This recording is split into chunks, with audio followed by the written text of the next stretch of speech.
Avez-vous déjà été confronté à des moments d'injustice et vous êtes-vous senti dévalorisé? Dans cette vidéo, nous explorons le parcours émotionnel de Julien, un jeune homme qui, après avoir été injustement licencié pour un acte de courage, a trouvé un chemin surprenant vers la rédemption. Cette histoire touchera vos douleurs les plus profondes, créera une véritable connexion et montrera que, même dans l'adversité, il y a toujours une solution et une nouvelle chance pour un début incroyable. Préparez-vous à vous identifier à Julien et à vous inspirer de son extraordinaire transformation. Abonnez-vous à la chaîne et restez au courant de tout ce qui s'en vient.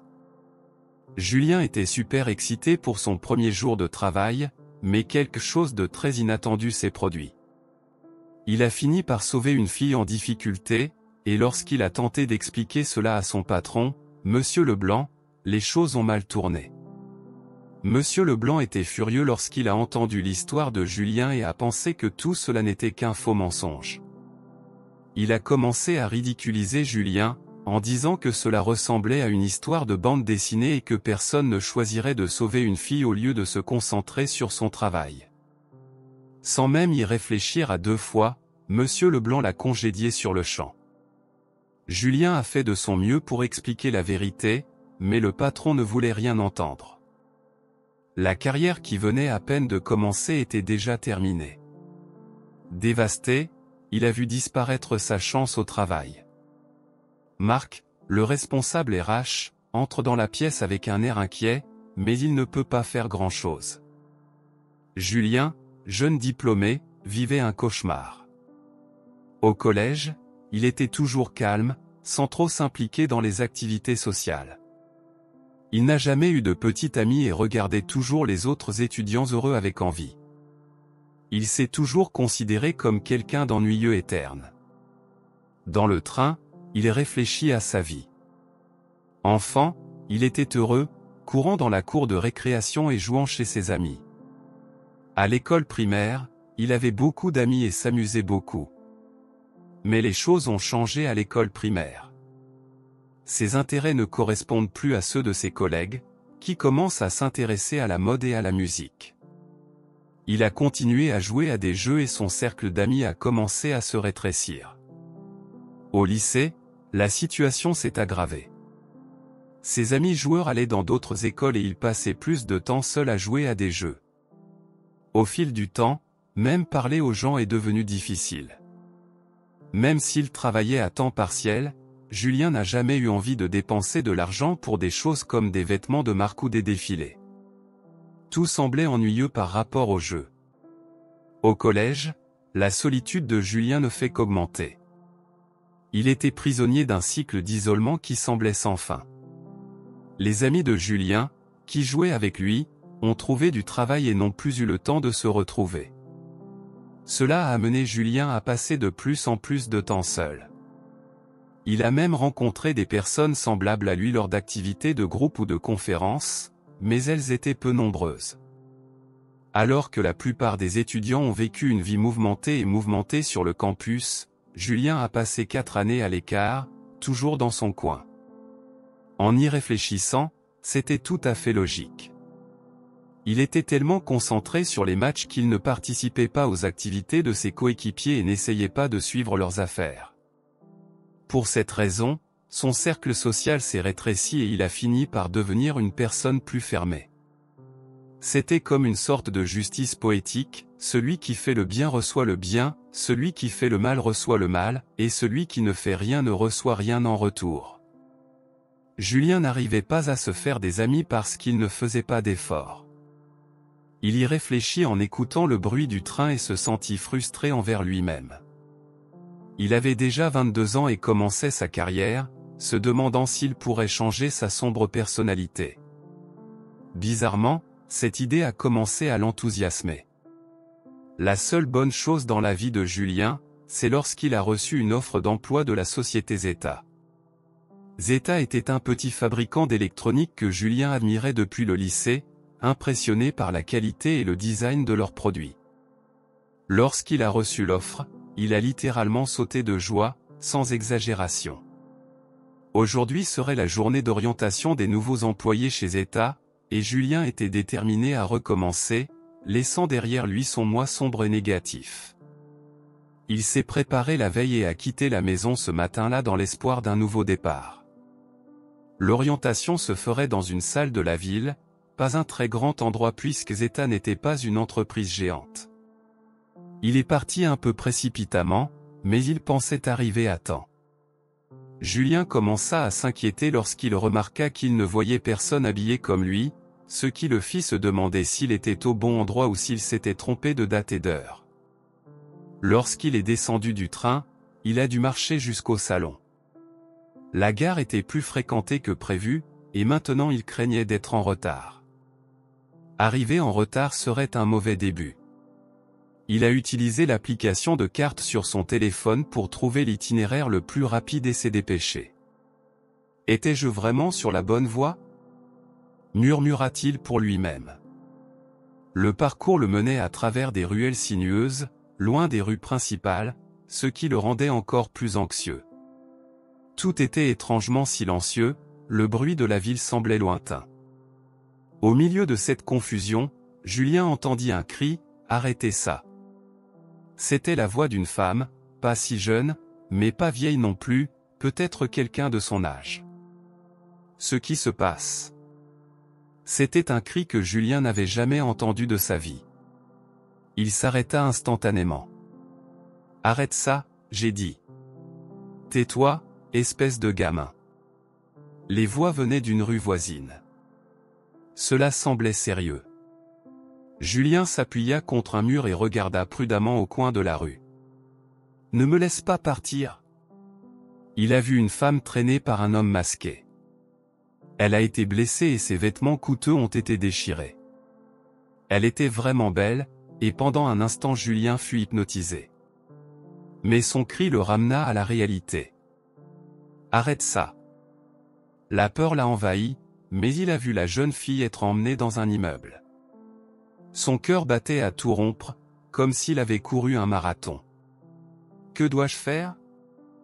Appeler la police? Il savait que cela ne l'aiderait pas à temps. Même s'il appelait la police, la jeune fille souffrirait avant leur arrivée. Julien avait deux choix, trouver le courage de la sauver ou faire comme s'il n'avait rien vu et s'enfuir. Je ne peux pas faire ça. Je ne peux rien faire. Il pensait. Je devrais m'enfuir et ensuite me présenter à la police. Il fit un pas en avant, mais la voix de la jeune fille l'arrêta. « Laisse-moi partir, dis-je. N'essaie pas de t'enfuir. » Julien hésita. « Ne fuis pas. » Bien sûr, ces mots ne lui étaient pas destinés, mais ils restèrent gravés dans son esprit. « Ne fuis pas. » Marmonnant pour lui-même, il se souvint de sa détermination à abandonner son moi faible et pathétique. « Très bien, je vais le faire. » Déterminé, il se jeta devant l'homme et la jeune fille. « Arrête ça !» Julien se précipita vers l'homme en criant. Peut-être parce que c'était si inattendu que l'homme n'a pas pu réagir à temps. Il est tombé tête première dans une benne à ordures à proximité. « Sortons d'ici. » Julien prit la main de la jeune fille et se mit à courir vers la gare. Essayant de rester hors de la vue du ravisseur, il conduisit la jeune fille à travers les ruelles et arriva finalement au poste. On dirait que nous sommes en sécurité. Il ne semble pas nous suivre. L'homme, aux intentions clairement malveillantes, voulait probablement éviter d'attirer l'attention.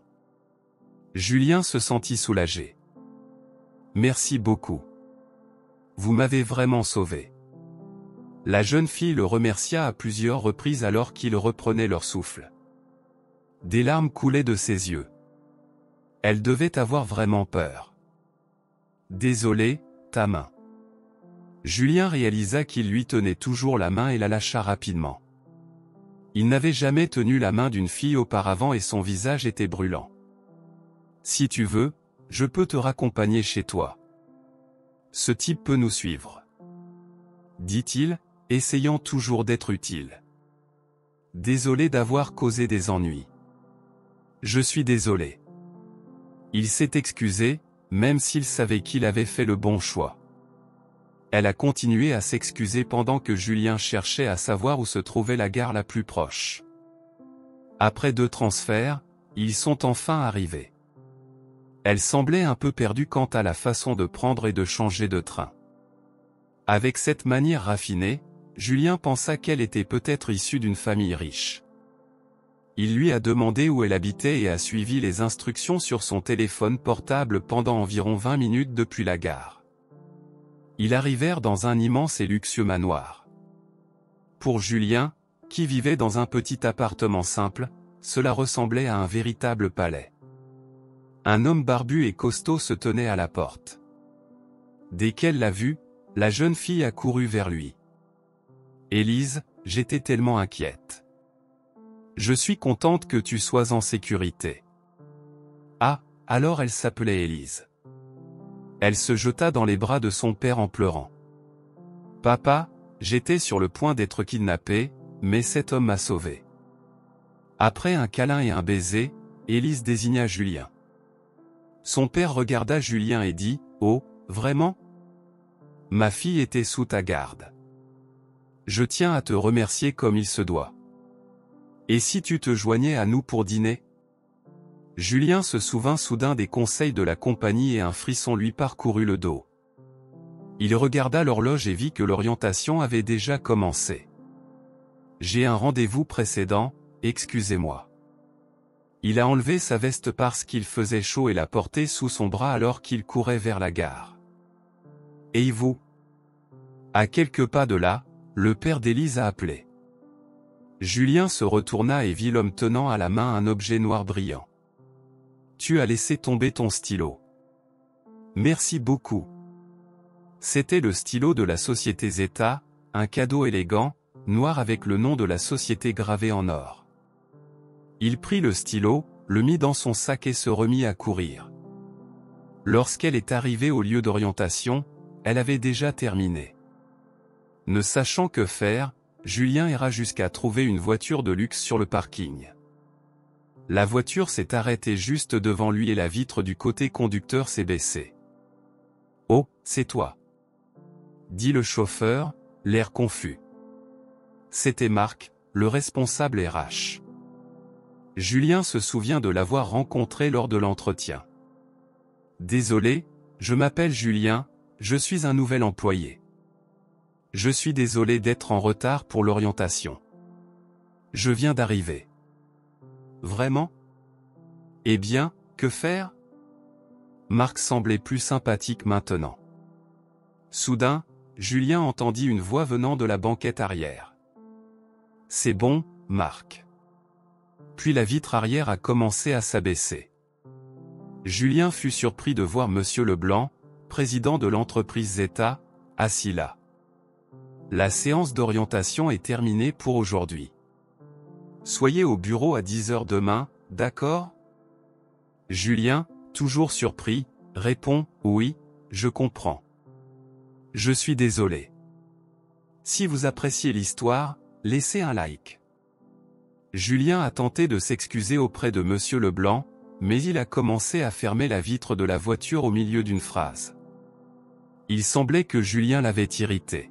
« Marc, passe à autre chose. » a dit Monsieur Leblanc. « Mais ne devrions-nous pas écouter ce qu'il a à dire ?» a demandé Marc. « Allez-y, je suis occupé, » a répondu Monsieur Leblanc. Julien entendit la conversation entre les deux. Marc regarda Julien avec une expression impuissante, lui fit signe et ferma la fenêtre.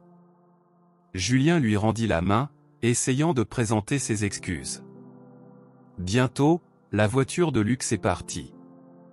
Désespéré et un peu vide, Julien réfléchit à ce qui allait se passer le lendemain. J'étais extrêmement inquiet. Le lendemain, après l'assemblée du matin, les nouveaux employés ont été instruits au bureau. Tout d'abord, vous devez en apprendre davantage sur nos produits. Voici quelques magazines liés à nos produits. Veuillez en prendre un chacun. Ils devraient lire les articles du magazine, en tirer des leçons et rédiger un rapport avec leurs réflexions et ce qu'ils ont appris. C'était la première tâche de tous les nouveaux employés. Après avoir écrit, apporte-le-moi.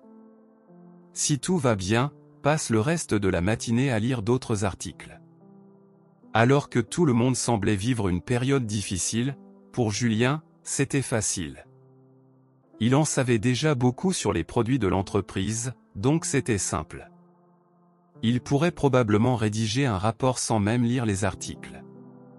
Cependant, il décida d'y jeter un œil pour voir s'il découvrait quelque chose de nouveau. Durant la mission, Julien a entendu des cris au fond du bureau. Involontairement, il regarda dans cette direction. « Qu'est-ce que tu fais ?» Celui qui criait, c'était Marc.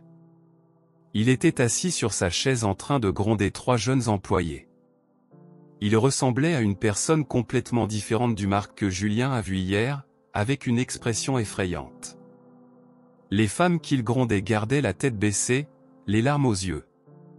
Soudain, Julien se souvint d'Élise d'hier. Elle avait aussi les yeux larmoyants et gardait la tête baissée, mais elle avait l'air différente de ça. Soumettez un plan correctif d'ici la fin de la journée, compris ? Oui, répondirent-ils, la voix tremblante. Marc leur fit signe de la main de partir et ils se dispersèrent. Au même moment, un collègue à côté de Julien lui donne un coup de coude. Julien se tourna vers lui et il murmura, « C'est le gars de l'interview, non ? Tiens, Marc. Il fait vraiment peur, n'est-ce pas ? Oui, il l'est. Oh, mon Dieu, ce n'est pas possible. » Après avoir dit cela, le collègue s'est remis à lire son magazine. Julien jeta de nouveau un coup d'œil discret à Marc, et il était assis les coudes sur la table, se tenant la tête. Julien venait de terminer la rédaction du rapport et s'apprêtait à le remettre lorsque la porte du bureau s'est soudainement ouverte et que Monsieur Leblanc est entré. Leblanc entra dans la pièce accompagné de quelques cadres supérieurs. Tout le monde s'est immédiatement levé. « Ah, c'est toi, Julien. Viens ici un instant. » « Oui, monsieur, » répond Julien et il est conduit au bureau de Monsieur Leblanc. Le bureau était luxueux, avec une décoration époustouflante et une salle de réception très confortable. « Tu sais pourquoi on t'a appelé ici, n'est-ce pas ?» demanda Monsieur Leblanc en s'asseyant et en croisant les jambes et les bras. Julien le savait très bien. Il n'avait pas bien dormi la nuit précédente, il s'en inquiétait. Il s'agit de mon absence injustifiée à la séance d'orientation d'hier. C'est exact. Je suis désolé, s'excusa sincèrement Julien, essayant de montrer à quel point il était désolé. Finalement, Monsieur Leblanc lui a demandé d'arrêter. D'abord, dis-moi pourquoi. Ce n'est pas parce que j'ai trop dormi, n'est-ce pas ? Julien hésita un peu. La raison de son absence semblait sortir d'une bande dessinée, mais il ne pouvait pas mentir. Il a décidé d'être honnête. Je sauvais quelqu'un. Sauver quelqu'un ? Demanda Monsieur Leblanc, confus. Une jeune fille était sur le point d'être kidnappée. J'ai découvert la situation dans une ruelle voisine et je l'ai aidée à s'enfuir, puis je l'ai accompagnée jusqu'à son domicile. En entendant cela, Monsieur Leblanc a regardé Julien avec une expression sérieuse, mais au bout d'un moment, son visage a commencé à se déformer. Finalement, il éclata de rire. « Quelle drôle d'histoire, Julien. Tu as raté la cérémonie parce que tu étais en train de sauver une fille d'un enlèvement ? Oui, c'est hilarant. Je n'ai pas autant ri depuis longtemps. » Son rire semblait plein de ridicule. Après avoir ri, Monsieur Leblanc est redevenu sérieux, mais semblait se retenir de rire davantage. J'essaie de m'en sortir avec un mensonge aussi ridicule. Quand vas-tu arrêter de vivre dans un monde étudiant fantastique ? Ce n'est pas un mensonge. J'aurais peut-être dû le signaler immédiatement, mais c'est difficile d'être traité de menteur sans aucune vérification des faits, a déclaré Julien, essayant de se défendre. Peu importe à quel point vous insistez sur le fait que c'est vrai, je ne le croirai pas. Est-ce ainsi que vous envisagez de vous comporter comme un professionnel ? Un trash qui choisit une fille plutôt que l'entreprise n'est pas nécessaire. Vous êtes viré. Pendant quelques secondes, Julien ne parvint pas à comprendre ce qu'il avait entendu. Lorsqu'il comprit, son corps trembla et il eut des sueurs froides. Vicié? Ce n'est pas possible, pensa-t-il. J'ai dit que nous n'avions pas besoin de toi. Un menteur comme toi ne fait que ralentir tout le monde. Maintenant, sors. La vision de Julien se brouilla sous le choc. Il avait finalement décroché un emploi dans l'entreprise de ses rêves, Zeta, pour ensuite être licencié le premier jour. C'était peut-être inévitable, pensa-t-il. Il s'est impliqué dans quelque chose de compliqué. Résigné, il répond « Je comprends ». Juste à ce moment-là, la porte du bureau de Marc s'est soudainement ouverte. Et, Sam. C'était Marc, l'air assez affligé, le front en sueur. Que se passe-t-il, Marc? Demanda Monsieur Leblanc surpris. Leblanc semblait irrité par cette interruption, mais Marc était toujours nerveux. Regardez les nouvelles, s'il vous plaît. Les nouvelles? Monsieur Leblanc, visiblement frustré, a allumé la télévision. Un grand écran de télévision s'est animé, diffusant un programme d'information. La fille de la compagnie B a disparu, marmonna Monsieur Leblanc surpris. Apparemment, la fille de la société B avait disparu depuis la veille. La société B est une grande entreprise, connue de ceux qui connaissent un peu le marché. Marc, contactez-les immédiatement, a ordonné Monsieur Leblanc, désormais paniqué. La situation était critique car la société B était un partenaire commercial clé pour la société Z. Actuellement, pour des raisons de qualité, un matériau spécifique était acheté exclusivement à la société B.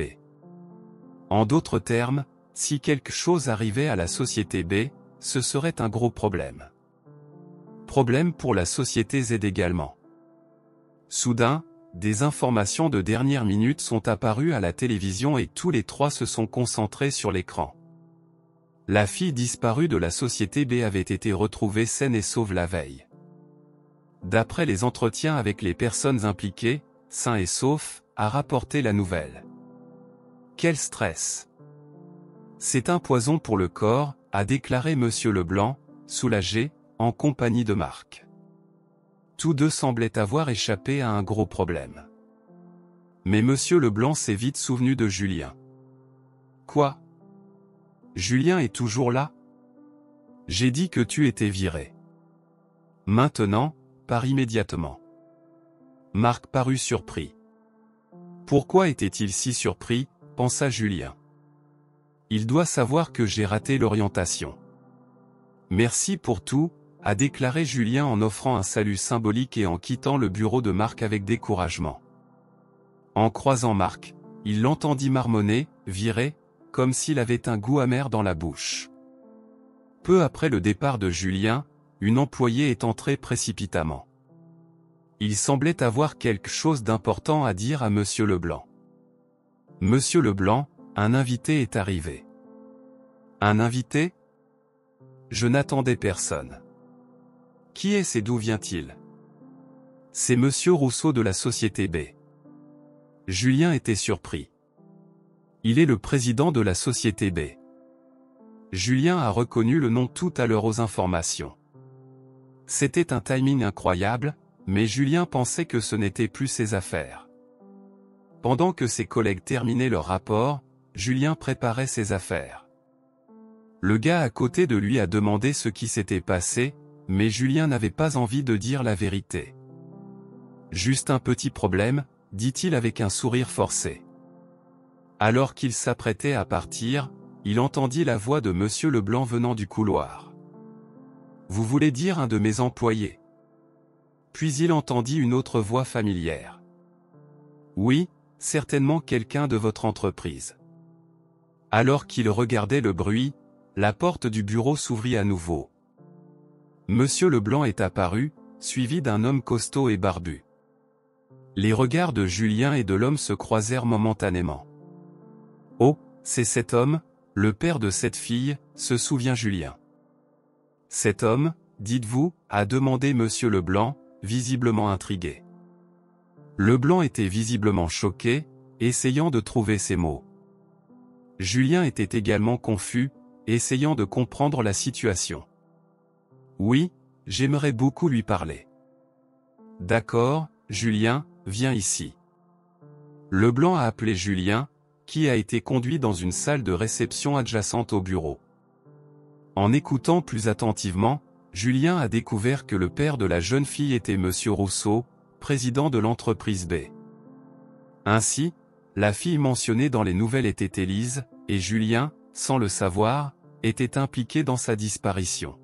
« Ma fille Julien m'a dit que vous aviez été très courageux », a déclaré Monsieur Rousseau. « Non, eh bien. » Le cœur de Julien s'emballait. Qu'avait-il fait? Il avait involontairement été impliqué dans un incident qui avait fait la une des journaux par hasard. Il n'était pas désolé, mais il était complètement perplexe.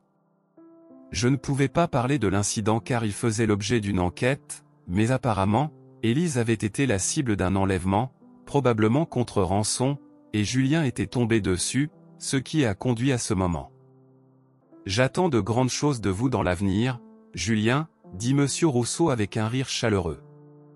Monsieur Leblanc a aussi ri de façon exagérée, mais comment savait-il que Julien était dans la compagnie Zeta? Juste après cette pensée, Julien se souvient avoir laissé tomber un stylo commémoratif que la société Zeta lui avait offert devant le manoir. Bien sûr, ils ont dû voir le nom de l'entreprise gravé dessus. Est-ce que vous appréciez la vidéo? Laissez votre like pour nous encourager. S'il y a des gens comme Julien dans votre entreprise, j'aimerais certainement bâtir une bonne relation, a déclaré Monsieur Rousseau en souriant en serrant la main de Monsieur Leblanc. Monsieur Leblanc souriait encore une fois de manière exagérée, mais Julien était quand même congédié. Il hésitait à parler, mais comme il était de toute façon congédié, il ne ressentait pas le besoin de respecter Monsieur Leblanc. Eh bien, disons simplement. Je suis désolé de vous informer, mais je démissionne de l'entreprise aujourd'hui. J'ai eu une conversation avec Monsieur Leblanc tout à l'heure. Vous démissionnez? Demanda Monsieur Rousseau surpris, ses yeux s'écarquillant considérablement, l'air assez choqué, ce qui fit pitié à Julien. Ah, Julien, calme-toi. C'était juste une blague, il ne faut pas la prendre au sérieux, a déclaré Monsieur Leblanc dans une tentative hâtive et maladroite de recul, mais Julien n'a pas écouté. Désolé, mais je vais partir maintenant. Puisque je suis un déchet qui a choisi une fille plutôt que l'entreprise, a déclaré Julien, citant les propos de Monsieur Leblanc, et il s'est levé. Il essaya de tenir la main de Julien pour l'arrêter, mais le manqua de peu. Julien, a appelé Monsieur Rousseau.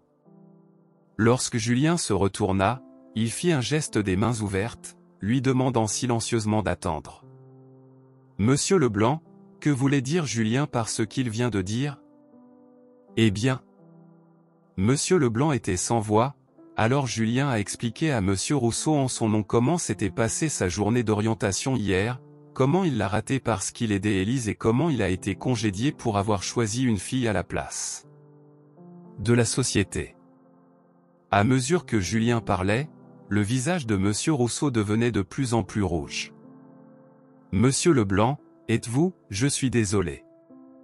Monsieur Leblanc est resté sans voix lorsqu'il a réalisé que l'histoire de Julien était vraie et que la jeune fille était la fille de Monsieur Rousseau.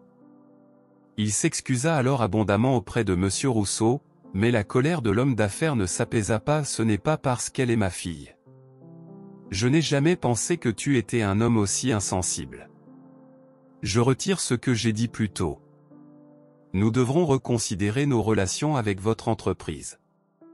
Pour la société B, perdre un partenariat avec une petite entreprise comme Zeta ne ferait probablement pas une grande différence. Mais pour Zeta, perdre des affaires avec la société B pourrait être désastreux. Sachant cela, Monsieur Leblanc a tenté de s'excuser et de retenir Monsieur Rousseau, mais il a été complètement ignoré. Julien, je suis désolé d'être en retard, mais permettez-moi de me présenter correctement, a déclaré Monsieur Rousseau en remettant à Julien sa carte d'affaires. Président de la société B, Philippe Rousseau. Le deuxième jour de travail, Julien a reçu une impressionnante carte de visite. Désolé, je suis juste un nouvel employé et je n'ai pas encore de carte de visite, a déclaré Julien, un peu gêné. Vraiment? Alors, je peux avoir ton numéro de téléphone? J'aimerais bien te remercier une autre fois. Julien jugea impoli de refuser et donna son numéro de téléphone. Eh bien, je dois partir maintenant. Puisque je suis viré, je vais partir aussi, dit Julien en sortant de la salle de réception. Monsieur Leblanc a tenté de les rattraper, mais Monsieur Rousseau et Julien lui ont lancé un regard froid et sont partis. Monsieur Leblanc, désespéré, s'est mis à pleurer de façon incontrôlable, une scène regrettable. Dans le couloir, Julien croisa Marc, qui le regarda avec une expression triste et lui fit un léger signe de la main. En pensant à cela, Julien lui fit un signe de la main et quitta la compagnie Zeta. Quelques jours plus tard, alors que Julien se reposait chez lui, il reçut un appel. C'était de Monsieur Rousseau. « Bonjour, c'est Julien. »« C'est Philippe Rousseau. Merci pour l'autre jour. » Après quelques petites discussions, la conversation est passée au sujet principal. « Chez toi, oui, j'ai pensé que ce serait bien de dîner avec toi.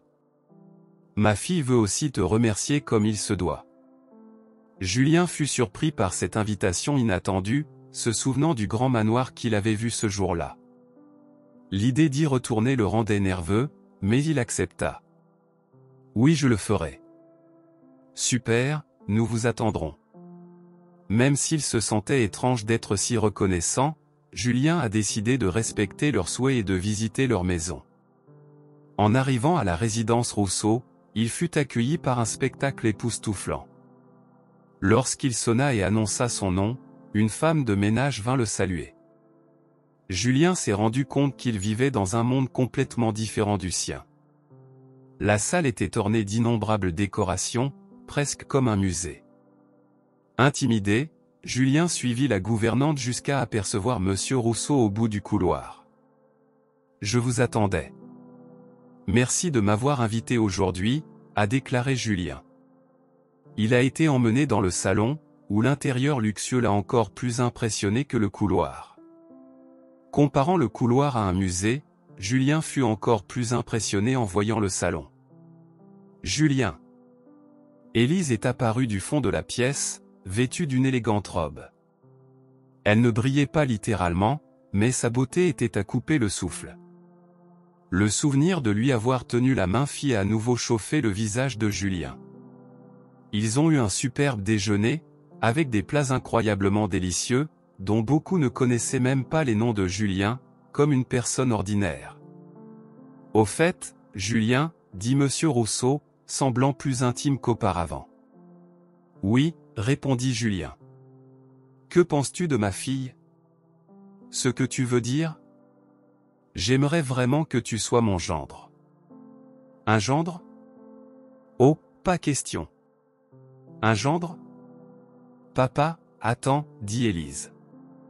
C'était une proposition heureuse, mais Julien, 22 ans, n'avait jamais rien entendu de pareil auparavant et ne pouvait que rire, incapable de réagir autrement. « Eh bien, pensez Y. Oui, je le ferai. Je vais certainement considérer cela de manière positive. » Julien y réfléchit et son visage s'échauffa de nouveau. Il ne put s'empêcher de remarquer qu'Élise semblait aussi rougir. Julien resta jusqu'à la tombée de la nuit puis décida qu'il était temps de partir. Vu l'heure, il ne pouvait pas éviter les trains bondés, ce qui le rendait un peu déprimé. En se dirigeant vers le portail, une voiture de luxe était garée à l'extérieur. « Allez, Julien, entre. » C'était le chauffeur privé de Monsieur Rousseau, qui lui proposait de le raccompagner chez lui. Julien les a remerciés pour leur chaleureuse hospitalité et a accepté leur aimable offre. « Merci pour le repas. Revenez quand vous voulez. Élise vous attendra. » Lorsque Monsieur Rousseau dit cela, Élise, à côté de lui, leva légèrement la main et sourit gentiment avant de parler. « À plus tard, Julien. » Cette nuit-là, le cœur de Julien s'emballa jusqu'à ce qu'il s'endorme. Quelques jours plus tard, Julien reçoit un appel de la société Zeta. À contre-séhure, il répondit. « Bonjour, voici Marc de la société Zeta. » Lorsque Julien lui a demandé ce qu'il voulait, Marc a répondu qu'il avait quelque chose à discuter et qu'il voulait que Julien vienne au bureau le lendemain. Honnêtement, Julien ne voulait pas y aller. Il trouvait les produits de l'entreprise Zeta excellents, mais tant que Monsieur Leblanc était là, il n'avait aucune envie de faire partie de leur cercle. « Désolé, mais j'ai été viré. S'il te plaît, j'ai vraiment besoin de te parler. » Ce n'est pas quelque chose dans lequel Monsieur Leblanc est impliqué. Marc a insisté sur le fait qu'il s'agissait de sa demande personnelle, sans rapport avec Monsieur Leblanc. Après plusieurs refus, il convainc Julien, qui accepte de partir à contre-séhure. Après tout, Julien n'en voulait pas à Marc. Le lendemain, Julien arriva à 8 h et participa à l'assemblée du matin. Je pouvais sentir les yeux de mes anciens collègues. « Marc, s'il te plaît, continue. » « Oui. » Marc est monté sur scène. Julien a remarqué que Monsieur Leblanc n'était pas présent. Il s'asseyait habituellement près de la scène, croisant les bras et les jambes. Tout à coup, je dois m'excuser auprès de vous tous. Marc dit cela brusquement et enleva le micro du support. Je suis vraiment désolé. La voix et l'expression de Marc montraient des excuses sincères. Julien était tellement surpris qu'il lui fallut du temps pour comprendre ce qui se passait. Les autres employés étaient également confus, marmonnant entre eux. Marc a alors commencé à expliquer. « J'ai été terrible avec vous tous. Ce fut une surprise pour tout le monde. » Marc a toujours semblé serein et humble, quelqu'un de sympathique, aux yeux de Julien. C'était étrange de le voir crier dans le bureau. J'ai crié, donné des coups de pied sur les tables et les chaises, en utilisant un langage grossier. Même si je m'excuse, je ne peux pas me débarrasser de la honte. Il a expliqué qu'il avait été traité comme une marionnette par Monsieur Leblanc. Marc savait que ses méthodes n'étaient pas correctes, mais chaque fois qu'on découvrait qu'il ne suivait pas les ordres de Monsieur Leblanc, son salaire était amputé. C'était comme s'il était sous surveillance constante. J'ai une famille, une femme et des enfants à charge. Je n'avais pas d'autre choix que de suivre vos ordres, a déclaré Marc en pleurant, expliquant qu'il avait dû garder le silence pour éviter des baisses de salaire. Je suis désolé, s'excusa-t-il à nouveau. Julien a commencé à se rendre compte que Marc semblait réellement être une bonne personne. Il se souvenait du visage impuissant de Marc le jour de l'orientation, se tenant la tête en détresse, de l'expression amère de son visage et de l'air triste lorsqu'il baissait la tête dans le couloir. Tout cela semblait être la véritable expression de ses sentiments. C'est vrai, pensa Julien. Cela doit être le résultat de votre conscience qui lutte contre les ordres de Monsieur Leblanc. Alors que Julien regardait depuis la scène après la réunion du matin, Marc et d'autres dirigeants l'ont personnellement informé que le licenciement de Julien avait été révoqué. Marc, notamment, lors de la 3e série d'entretiens, avait recommandé Julien pour le poste, affirmant qu'il adorerait l'embaucher. « Au fait, où est Monsieur Leblanc ?» demanda Julien, toujours inquiet. Marc a répondu « Il n'est pas là ce matin. » Julien était prêt à retourner dans l'entreprise Zeta, mais honnêtement, il comptait refuser si Leblanc était toujours là. Marc sourit et dit « Oh, ce n'est pas un problème. Il ne reviendra pas. » « Eh bien, c'est un problème, d'une certaine manière, » a répondu Marc. Apparemment, d'autres malheurs étaient arrivés à Monsieur Leblanc. Le jour du congédiement de Julien, un rapport révélait que Monsieur Leblanc détournait des fonds de l'entreprise. Il a été arrêté et a fini par démissionner de son poste. Maintenant, quelqu'un du conseil d'administration faisait office de président. Nous voulons améliorer l'entreprise et nous avons besoin de votre aide pour y parvenir, a déclaré Marc. Monsieur Leblanc étant parti, Julien a accepté de revenir dans l'entreprise. C'était un nouveau départ, pensa-t-il, se souvenant de la détermination dont il avait fait preuve le matin de l'orientation. Pensez-vous que cette révélation mérite un like? Cliquez sur le pouce vers le haut. Quelques mois plus tard, Julien visitait la maison de Monsieur Rousseau après le travail. Il a été invité à dîner. Julien les rencontrait ainsi depuis qu'Élise et lui étaient officiellement en couple, avec l'accord de ses parents. Au cours des derniers mois, merci beaucoup de continuer à faire affaire avec notre entreprise, a déclaré Julien lors du dîner. Je ne peux pas abandonner une entreprise où se trouve Julien, a répondu en riant Monsieur Rousseau. Ils ont discuté en dînant avec Élise, son père et sa mère. Julien préférerait dîner seul avec Élise, mais elle avait toujours peur de sortir. De plus, Julien doutait de pouvoir choisir un endroit qui lui convienne. Après le dîner, ils discutèrent un moment dans sa chambre. Elle était incroyablement charmante et Julien avait encore du mal à croire qu'elle ait choisi quelqu'un comme lui. En partant, ils ont de nouveau proposé de les conduire. Julien dit au revoir aux trois alors que la voiture commençait à bouger. Regardant par la fenêtre le ciel étoilé, il se demanda s'il avait un peu changé depuis qu'il avait obtenu son diplôme. Au moins, il avait suffisamment progressé pour avoir une petite amie. Julien a fait le choix de ne pas s'enfuir et a aidé Élise ce jour-là. C'est pourquoi vous avez ces connexions maintenant. L'ancien président, Monsieur Leblanc, a tout perdu en se complaisant dans sa cupidité. C'est donc une affaire de justice poétique. Une phrase très juste, pensa Julien. Pour s'assurer de ne pas perdre ce qu'il a finalement accompli, il a promis de continuer à faire de bons choix. Il a fait cette promesse sous le ciel étoilé. Avez-vous aimé notre vidéo? Alors n'oubliez pas de liker, de vous abonner à la chaîne et d'activer la cloche pour recevoir les notifications. Cela nous aide beaucoup. Merci beaucoup d'être avec nous. Vous comptez beaucoup pour nous. Que Dieu vous bénisse ainsi que votre famille et à bientôt.